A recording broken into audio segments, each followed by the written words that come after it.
Hello to everyone. देखिए आज अपन discuss कर रहे हैं कि मेन बेसिक कंसेप्ट है वो आपके चैप्टर 5 से रिलेटेड मटेरियल अपन यहाँ पे डिस्कस करेंगे। दैट मीन्स एपी, जिसको शॉर्ट में मैंने लिखा है एपी का सेंस है अर्थमेटिकल प्रोग्रेशन। देखिए अब इसके अंदर अर्थमेटिकल प्रोग्रेशन से क्या सेंस होता है तो इसके बारे में आपको थोड़ा सा बता देता हूँ। मान लीजिए यहाँ पे कुछ सीरीजेज लिखी जाती है, सीरीज, क्लियर। तो अब जैसे सीरीज तो बहुत प्रकार की हो सकती है, दैट मीन्स किसी न किसी रूल से लिखी जाने वाली जो नंबर होते हैं वो सब सीरीज में आते हैं, जैसे कि 1, 4, 9, 16 etc।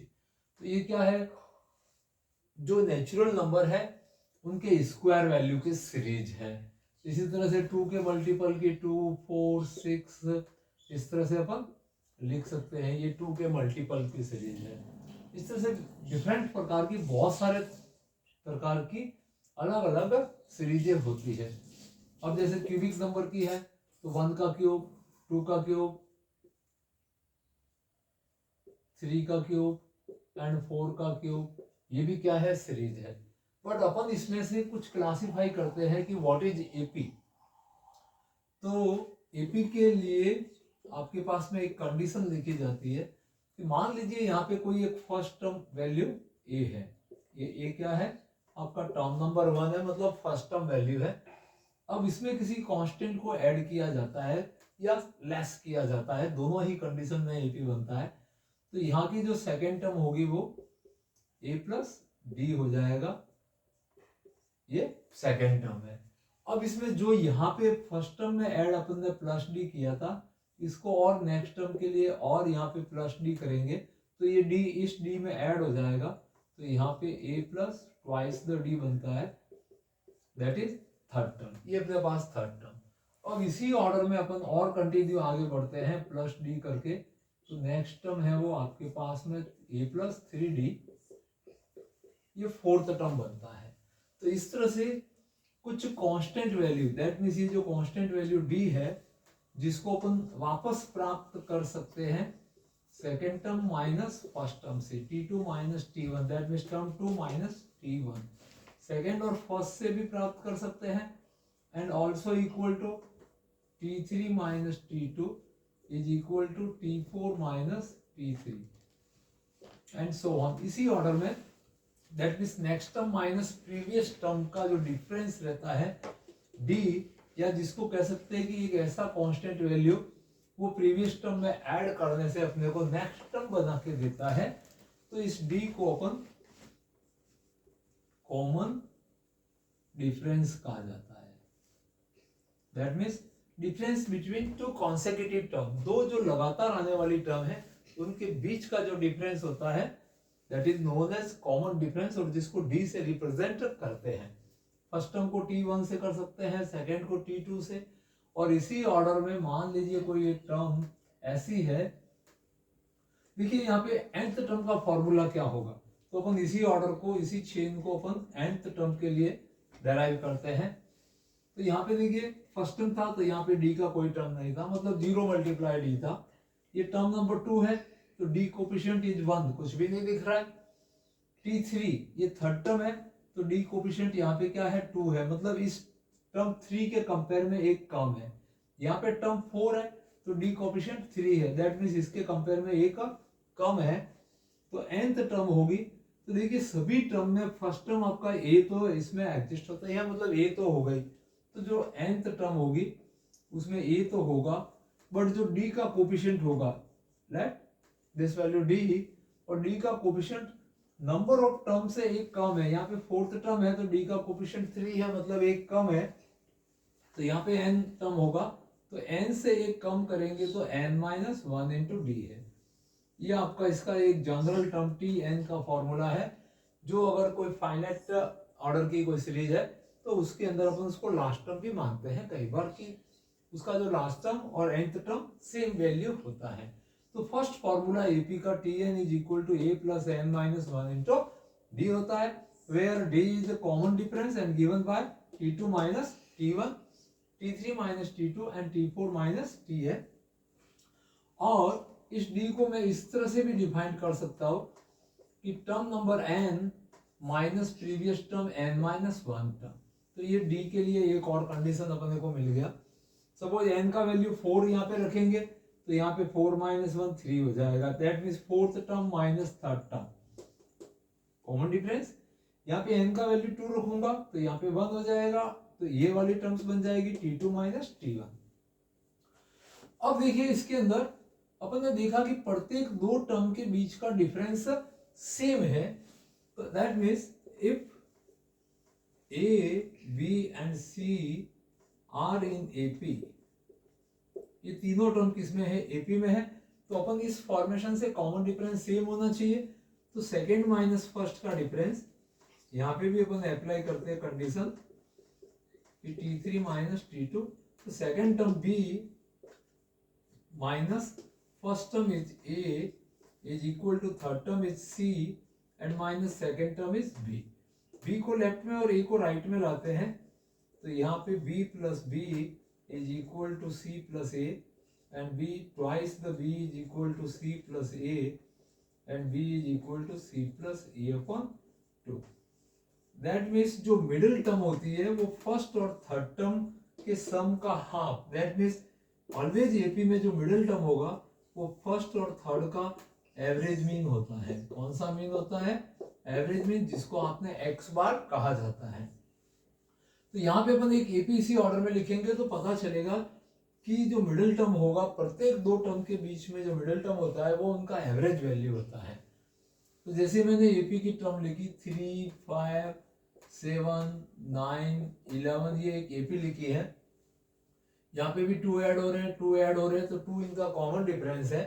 तो इस AP के अंदर देखते हैं कि ये फर्स्ट और थर्ड टर्म है, ये फर्स्ट और थर्ड टर्म A और C को रिप्रेजेंट कर रहा है, तो जो मिडिल टर्म 5 होगा इन दोनों का एवरेज मीन होना चाहिए। तो 3 plus 7 upon 2 and 10 upon 2 is 5। तो देखिए ये 5 है। और 5, 7, 9 के अंदर देखते हैं तो ये जो 7 होगा वो 5 और 9 का एवरेज मीन होगा। तो 9 plus 5 is 14 and 14 upon 2 is 7। अब ये 9 कहाँ से मिलेगा, 7 और 11 इन दोनों को ऐड करेंगे तो 18 एंड 18 अपॉन 2 इज 9। तो अपन कह सकते हैं कि जो मिडिल टर्म है वो AM मतलब एवरेज मीन होता है, फर्स्ट एंड थर्ड टर्म का जो होता है ये एवरेज मीन होता है। तो अभी तक अपन ने AP के अंदर कॉमन डिफरेंस क्या होता है, nth टर्म कॉमन डिफरेंस की कंडीशन क्या रहती है, Tn minus T of n minus 1। Middle term है फर्स्ट और थर्ड का एवरेज वैल्यू होता है, और AP की कुछ प्रॉपर्टीज अपन जानते हैं।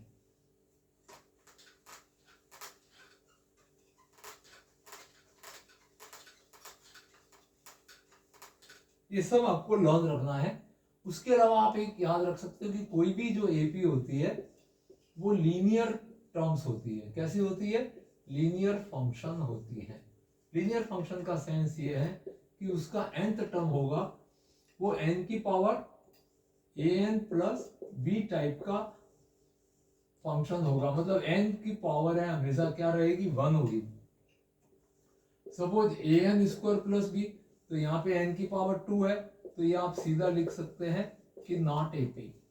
क्वाड्रेटिक फैक्टर कोई भी n का नहीं होना चाहिए। अगर क्वाड्रेटिक या उससे मोर पावर है, क्यूबिक फैक्टर है, तो वो AP कभी नहीं बनाएगा। n की power 1 that means linear term होती है, जो AP होता है वो लीनियर फंक्शन होता है।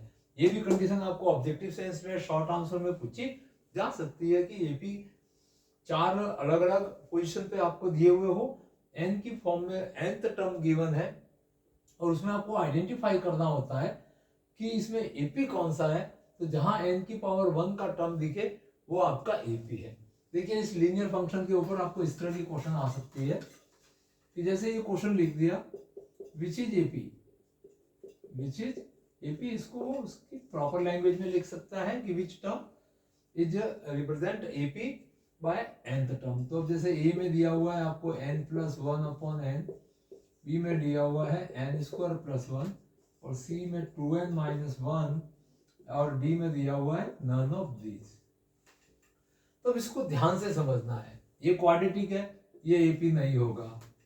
n प्लस 1 अपॉन n, यहाँ पे n पे 1 पावर दिख रही है, बट ये डिनोमिनेटर में not in the polynomial form, तो n plus one upon N को अपन प्रॉपर वे में लिखते हैं तो ये n square plus one, that means n square plus one upon N, तो क्वाड्रेटिक टर्म बनती है, दैट मीन्स ये भी आपका एपी नहीं है। इसमें देखते हैं n की पावर वन का टर्म देगा तो दिस वन इज एपी, तो फिर ये आंसर भी आपका रिजेक्ट हो जाएगा, आपका करेक्ट आंसर इज सी। तो इस तरह के क्वेश्चन आपको दिए जा सकते हैं।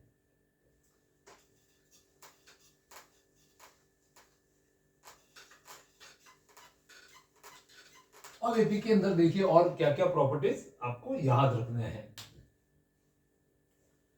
कि आपने टीएन टर्म देख लिया, टीएन होने पर आपको एपी फाइंड करना है कि मान लीजिए TN is equal to 2n plus 7, then find seventh term, तो n इक्वल टू 7 रख दीजिए इसमें, तो t7 is equal to 2 into 7 plus 7 is 14 plus 7 is 21।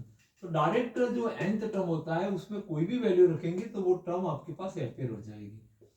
Suppose आपने n इक्वल टू 1 रखा तो n 1 रखने पर आपके पास फर्स्ट टर्म आ जाएगा 2 into 1 plus 7 is 2 plus 7 is equal to 9। n equal to 2 रखोगे तो सेकंड टर्म t2 मिल जाएगा, that means 2 into 2 plus 7 is 4 plus 7 is equal to 11। तो इस तरह से nth टर्म में n का वैल्यू 1 2 3 4 रखने पर आपको कॉन्सेक्यूटिव टर्म एपी के टर्म मिलते जाते हैं।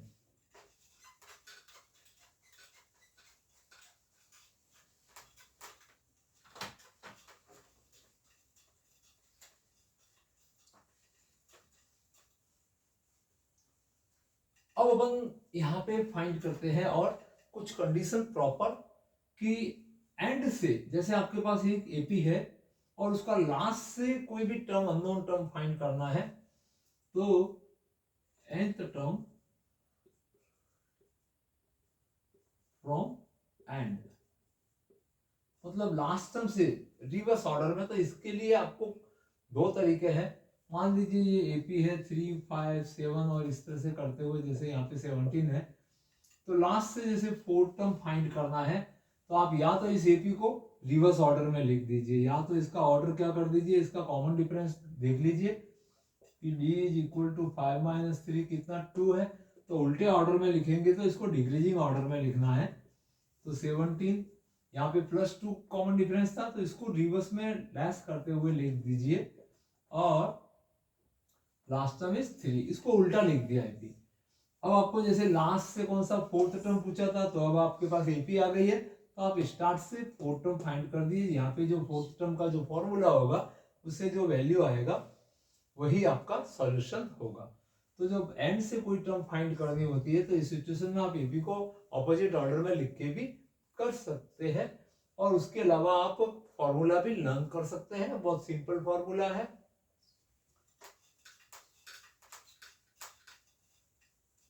तो एंड से कोई भी टर्म फाइंड करनी है, सपोज एन, ये एंड से कहां से, कौन सी पोजीशन से, एन से, तो लास्ट टर्म, एल का मतलब है आपके पास last term minus n minus 1 into common difference. तो इस फॉर्मूले से आप आराम से इसको कर सकते हैं। अब आपको कभी एज्यूम्शन करना है तो 3 term in AP, 3 terms in AP, 3 term आपको एपी में एज्यूम करना है। तो फर्स्ट टर्म आपको T1 है वो a माइनस डी लेना है, सेकेंड टर्म a लेना है और third term a plus D लेना है। तो ये तीनों टर्म है। जब 3 टर्म का क्वेश्चन और उसमें सम के बारे में कुछ भी इंफॉर्मेशन हो तो ये 3, first term a minus D, second term a और third term a plus D मानना है। इस सीरीज में कॉमन डिफरेंस ऑलवेज डी बना रहेगा, मतलब कोई कांस्टेंट वैल्यू कोई भी हो सकता है। फोर्थ टर्म आपको एज्यूम करना हो, फोर्थ टर्म तो a minus 3d, a minus D and next one is a plus D and a plus 3d। ये आपके फर्स्ट टर्म को बताएगा, ये आपका सेकंड टर्म होगा, ये थर्ड टर्म और ये फोर्थ टर्म को रिप्रेजेंट करेगा। इस तरह से 5 टर्म हो तो 5 टर्म के लिए आपके पास में एज्यूम्पशन रहेगी कि a माइनस 2d, फिर ये तीनों टर्म ले लीजिए, a minus D, a plus D and a plus 2d। तो 5 टर्म होने पर, हालांकि आपके 10th स्टैंडर्ड पे इतने क्वेश्चन नहीं आते 3 ईयर 4 टर्म तक ही आपके पास में आ सकता है।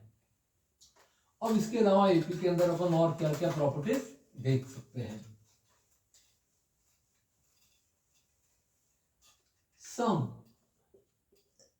सम ऑफ nth टर्म, सम के लिए आप s of n term of AP is n by 2 2a plus n minus 1 multiply by d, ये फर्स्ट फॉर्मूला है। और इसी फॉर्मूले को आप इस तरह से भी लिख सकते हो n अपॉन 2, ये 2a है तो 2a को अपन लिख सकते हैं a प्लस a, 2a को मैंने डिवाइड कर दिया एंड प्लस का n माइनस 1 इंटू d, और ये लास्ट टर्म का फॉर्मूला है आप जिसको l से बताते हैं।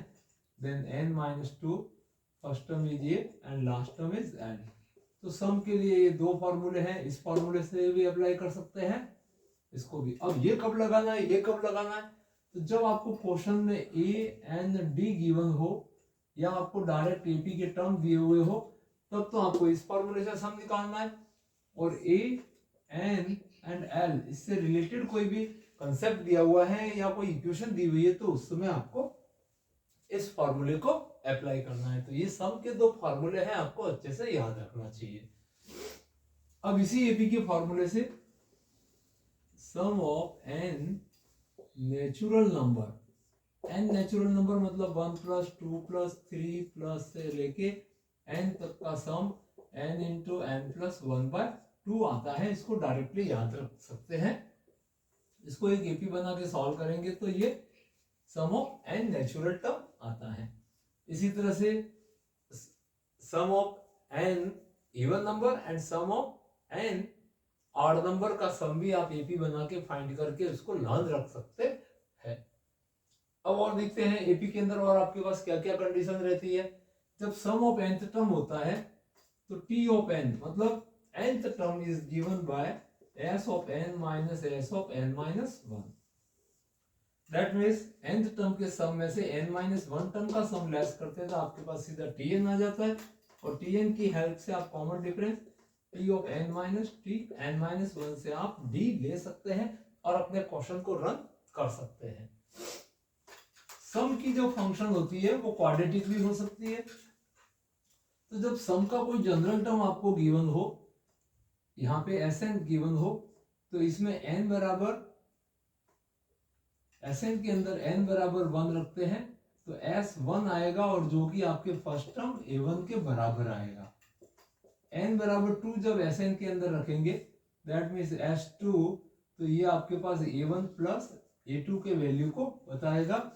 n बराबर 2 पे A2 नहीं आएगा, A1 प्लस A2 मतलब दो टर्म का जॉइंट सम आएगा, और n बराबर आप 3 रखेंगे तो A1 plus A2 plus A3 का सम आएगा, जिसको अपन S ऑफ 3 कह सकते हैं। तो इस तरह से देखिए एपी के चैप्टर में जो क्लास 10th स्टैंडर्ड में अपन ने देखा है उसमें बेसिक फॉर्मूले ये है। अब एपी के अंदर जो कॉमन डिफरेंस है वो पॉजिटिव हो सकता है या नेगेटिव तो हो सकता है, मतलब या तो एपी आपके प्लस करते हुए इंक्रीज होगी या माइनस करते हुए डिक्रीज होते हुए एपी हो सकती है। लेकिन जब भी कभी कॉमन डिफरेंस की जगह कोई एपी हो उसमें मल्टीप्लाई या डिवाइड आता है, दिस वन नॉट एपी, ये ज्योमेट्रिकल प्रोग्रेशन रहती है जो कि आप नेक्स्ट क्लास में पढ़ेंगे। इसी तरह से विभिन्न प्रकार की प्लस माइनस को छोड़ के जितने भी फॉर्मूले हैं, जैसे कंपाउंड इंटरेस्ट है, सिंपल इंटरेस्ट एपी बनाता है, कंपाउंड इंटरेस्ट में मल्टीप्लाई में फॉर्मूला है, दैट मीन्स वो एपी नहीं बनाता है। तो ऐसे कुछ टर्म्स याद रखने चाहिए जिससे आप एपी वाले चैप्टर के सारे क्वेश्चन आराम से सॉल्व कर सको। Thank you watching this video.